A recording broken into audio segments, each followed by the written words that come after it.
Oi pessoal, bem-vindos a mais um Reflexões. Dessa vez a gente vai falar de Jesus e neurologia. Mas qual Jesus? Você pode perguntar qual Jesus, né? Seria ele um Jesus cientista ou neurocientista? Não, é Jesus mesmo, Jesus de Nazaré, o Rabi da Galileia, o Cristo. Pode parecer que uma coisa não tem nada a ver com a outra, de certa forma não tem mesmo, mas até o final do vídeo vocês vão entender por que eu trouxe esses dois assuntos. Então fiquem aí para descobrir.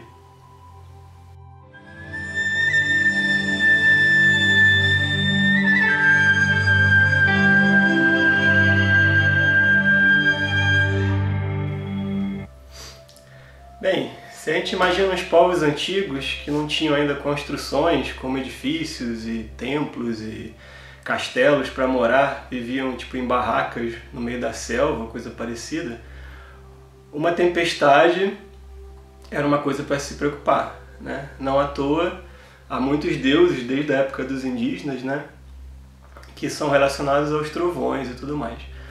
E aí você para para pensar, o que é um trovão? Um trovão, na verdade, é o som, né, de um raio que desce do céu. E o que é um relâmpago? É a imagem, a luz do raio que desce do céu. Por que a gente não chama só de raio?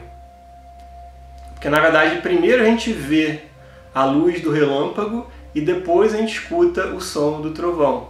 Porque as coisas estão temporalmente separadas. A luz chega muito mais rápido, porque ela tem muito mais velocidade do que as ondas sonoras. Pois bem, guardem isso em mente. Aí a gente vai para um show de rock, por exemplo. Num show de rock pode ser um estádio, pode ser o Maracanã, pode estar ouvindo Rolling Stones no Maracanã, como eu já fui com a minha mãe. Você podia estar longinho, lá longe, né, do palco. Na verdade a gente estava perto, mas mesmo que eu estivesse lá longe do palco. Quando o guitarrista, ou qualquer outro guitarrista está tocando a guitarra dele, e quando o Mick Jagger ou qualquer outro vocalista está cantando, você vai ouvir o som ao mesmo tempo que você vê eles fazendo aquilo, mesmo que você esteja olhando para o telão. Por quê? Porque não tem uma distância tão grande quanto do céu para a terra, literalmente, para você ver primeiro a imagem e depois escutar o som. Não tem esse delay, né? Às vezes em transmissões ao vivo, né, de canais de notícia, você até chega a ver um pouco do delay, mas no show ali não tem um delay. E por que não tem um delay? Na verdade o delay existe, só que os cientistas descobriram que a gente interpreta a realidade em intervalos de meio segundo. Então, literalmente acontece isso. No nosso cérebro, primeiro chega a imagem do vocalista cantando e do guitarrista dedilhando a guitarra, e menos de meio segundo depois chega o som, o cérebro consegue interpretar aquilo como se estivesse acontecendo ao mesmo tempo. Então a gente vive a vida nesses intervalos de meio segundo, né? E aí tem uma questão das nossas reações. As nossas reações são de dois tipos, né? Existem reações que são baseadas em interpretação do que está acontecendo, e existem reações mais instintivas. Por exemplo, quando você está andando assim pela rua, principalmente hoje em dia, né, que muita gente preocupada com violência, você ouve qualquer barulho, assim, principalmente no Rio de Janeiro, lugares assim, você já fica meio assim, né, meio angustiado, achando que pode ser um tiro, ou alguém está sendo assaltado. Então você fica mais assim. Agora se você pega uma pessoa, sei lá, do interior da Europa ou do Japão, a pessoa até ela se assustar com o barulho vai demorar. Então também essa capacidade de ficar aguçado, né, com os sons, as coisas, depende muito de o quão estressado você está e quão prestando atenção você está nas coisas, né? E isso tem a ver com a nossa própria sobrevivência. Porque você, quando também andava na selva e tal, você tinha que ficar, quando a gente ainda era caçador-coletor, né, quero dizer, você tinha que ficar atento a todos os sinais da natureza, né? Então a gente era muito atento a esses pequenos detalhes. E a gente não tinha tanto tempo de reação, né, quanto tem hoje, momentos de um mundo mais pacífico, por incrível que pareça, né, muito mais pacífico. E você tem muito mais mordomias no dia a dia, você não precisa caçar, né, nem coletar e tudo mais. Então você vai só no supermercado e tudo mais, é uma vida mais pacata. Então os nossos sentidos vão, né, reduzindo um pouco essa sagacidade, essa capacidade de perceber as coisas. Mas mesmo assim a gente continua interpretando a vida a cada meio segundo. Então, essa história do meio segundo, né, é da neurologia, né? E o que tem a ver Jesus com tudo isso? Então agora que vocês vão entender melhor. Teve muitos evangelhos, né, sobre Jesus, né, e o pessoal lá do Constantino, os editores do Constantino, escolheram 4 que compõem o Novo Testamento oficial, ou seja, a Bíblia oficial. Mas tiveram muitos outros que foram considerados apócrifos. Dentre esses apócrifos, o que eu considero, e que muita gente considera o mais profundo, inclusive ele é muito parecido com o Evangelho de João, apesar de não citar a crucificação de Jesus, mas até onde Jesus está só ensinando sabedoria às pessoas, ele é muito parecido com o Evangelho de João. E ele se chama Evangelho de Tomé, ou Evangelho Apócrifo de Tomé. Foi achado lá em Nag Hammadi, no Egito, acho que na década de 40, junto com muitos outros, e tudo indica que ele foi escrito mais ou menos na mesma época dos outros, então não tem nenhuma razão para achar que ele foi escrito muito depois, porque pela datação mesmo se supõe que era mais ou menos da mesma época. Então, teoricamente, ele é assim, tão valioso quanto o Evangelho de João, talvez até mais, porque o Evangelho de João você não sabe se alguém mexeu ali. O de Tomé eu diria que tem menos chance de ter sido editado, certo? E aí é interessante porque tem uma coisa no Evangelho de Tomé, um trecho, que não existe no de João, que eu considero particularmente profundo, principalmente à luz da neurologia atual. O trecho fala assim: ama teu irmão como tua alma, protege-o como a pupila dos teus olhos. E aí que está a questão da neurologia, das reações instintivas. Então eu vou até tirar o óculos aqui. Protege-o como a pupila dos seus olhos. Não sei se adiantou alguma coisa, mas no mundo real, se tivesse alguém perto de você, se não tivesse muito medo, alguém fizesse assim muito perto do seu olho, a sua reação instintiva, ou seja, você não tem decisão sobre ela, é colocar a mão na frente. Lógico, tem gente que não consegue, não tem mais braço e mais mão, tá? Vamos tirar essa parte, infelizmente essas pessoas não conseguiriam. Mas quem tem um braço, uma mão para botar na frente do olho, se tem alguma coisa vindo diretamente no seu olho e a pessoa não estava esperando por aquilo, não é um teste, coisa assim, é uma coisa que acontece de repente, se é uma coisa no seu olho, você instintivamente você faz isso.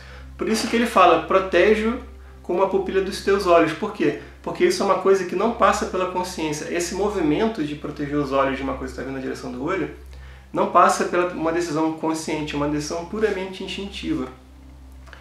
E, à luz desse ensinamento, e à luz também da neurologia atual, você deveria amar o próximo instintivamente, sem interpretar nada, sem passar por esses meios segundos de interpretação. Seria como proteger seus olhos. Então eu acho muito mais profundo encarar esse ensinamento dessa forma, né? Uma outra forma de tentar explicar isso é, por exemplo, aprender a dirigir. Muita gente aqui deve se lembrar da época da autoescola, ou quem até está vivendo hoje em dia essa época, é uma época consideravelmente estressante, né? Não é assim, se você vai dirigir um carro automático é bem mais simples e tal, mas tem muitas coisas na época da autoescola que são estressantes. Você parar o carro de marcha na ladeira e depois ter que sair com ele de novo, né? Não pode deixar ele cair para trás, tem que sair acelerando. Estacionar uma baliza, andar pela primeira vez na cidade grande, andar em rodovias, coisas assim, tudo isso são momentos estressantes de quem está aprendendo a dirigir. Só que eles passam, assim, depois de, sei lá, um ano no máximo, né? A pessoa já nem vai lembrar desse estresse, ela vai estar dirigindo no automático praticamente, né? Lógico que tem momentos que ela tem que pensar no que ela está fazendo, porque é uma coisa incerta que está acontecendo ali do lado, tipo direção defensiva que chama, né? Você tem que estar sempre de olho, para ver se não tem algum maluco fazendo uma besteira perto de você, mas você está numa rodovia normal ou num trânsito normal comum, você vai estar fazendo muitas coisas que antes, no começo, você fazia pensando no que estava fazendo, um pouco estressado, um pouco com medo e tal. Aí você pegou o jeito, você vai pegando o jeito, e uma hora que o teu cérebro já faz aquilo automaticamente, você já faz tudo automaticamente, né? E aí também pode-se pensar dessa forma, você amar, né, e tratar o teu próximo também como você dirige um carro, no automático. Que é a questão assim, de você não ficar problematizando nada, pensando em por que deve amar, por que não deve, sabe? A questão é natural, a questão de um amor natural e incondicional, que não espera nada em troca e que protege o próximo com a pupila dos olhos, né? É muito difícil amar assim? É. Mas você não concorda que esse é um amor mais profundo que existe? Ou pelo menos é a descrição, até onde isso é possível descrever esse tipo de amor, não é uma descrição muito profunda, né? De amar como e proteger o próximo com a pupila dos olhos. Então é nesse sentido que eu queria trazer Jesus, Cristo e a neurologia, tá? Eu acho que esse vídeo ficou um pouco mais curto que os outros, então vou aproveitar para falar novamente sobre as edições Textos para Reflexão. Para quem não sabe, eu sou também escritor, tradutor e editor de livros, principalmente em e-books, né? E principalmente na Amazon, né? Na verdade, a maior parte das minhas vendas, quase todas, vem da Amazon. E por que eu vendo bastante? Porque, obviamente, eu não publico só meus livros, eu publico muitos autores no domínio público e traduções de autores do domínio público, algumas minhas, algumas até de outros autores, como, por exemplo, o que acabou de sair, Luz no Caminho, da teosofista Mabel Collins, que foi traduzido pelo Fernando Pessoa. Deu um baita trabalho para encontrar esse original, me foi enviado por um amigo lá de Portugal, Luiz, obrigado Luiz, e eu digitei à mão, primeira vez que eu digito à mão um livro inteiro, porque eu não achava isso online de jeito nenhum, mas está lá à venda, como todos os outros e-books que eu vendo, quase todos, a R$ 1,99, preço de um café ou mais barato. E já comecei a traduzir o Dhammapada, o Caminho do Dharma, que é provavelmente o texto budista mais lido e traduzido no mundo, e é o melhor texto para uma introdução ao budismo, e é o que faltava aqui na minha lista, porque eu já traduzi o Bhagavad Gita, já traduzi o Tao Te Ching, o Kaivalya não tem tanto a ver, mas faltava o Dhammapada, né? E eu também estou usando uma tradução do Max Miller, que é o editor do Sacred Books of the East, que é uma coleção de 50 volumes, né, que foram as primeiras traduções clássicas desses tipos de textos orientais da Índia e da China para o inglês.